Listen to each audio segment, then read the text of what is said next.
বুড়ো কর্তার মরণকালে দেশ শুদ্ধ সবাই বলে উঠল, তুমি মরলে আমাদের কি দশা হবে?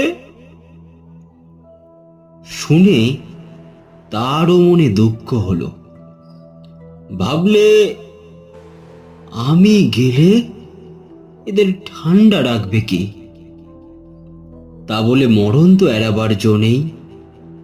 তবু দেবতা দয়া করে বললেন, ভাবনা কি, লোকটা ভূত হয়ে এদের ঘাড়ে চেপে থাক না। মানুষের মৃত্যু আছে, ভূতের তো আর মৃত্যু নেই।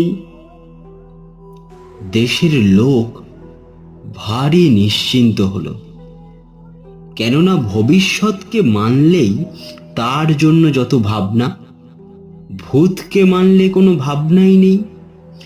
সকল ভাবনা ভূতের মাথায় চাপে, অথচ তার মাথা নেই। সুতরাং কারোর জন্য মাথা ব্যথাও নেই। তবু স্বভাব দোষে যারা নিজে ভাবতে যায় তারা খায় ভূতের কানমোলা।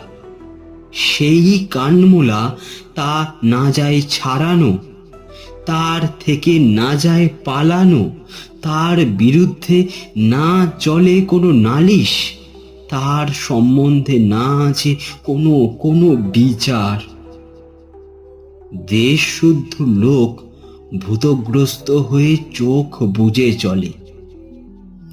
দেশের তত্ত্বজ্ঞানীরা বলেন, এই চোখ বুজে চলাই হচ্ছে জগতের সবচেয়ে আদিম চলা।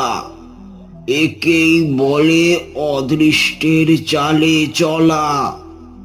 সৃষ্টির প্রথমে চক্ষুহীন কীটাণুরা এইভাবেই চলতো, ঘাসের মধ্যে, গাছের মধ্যে।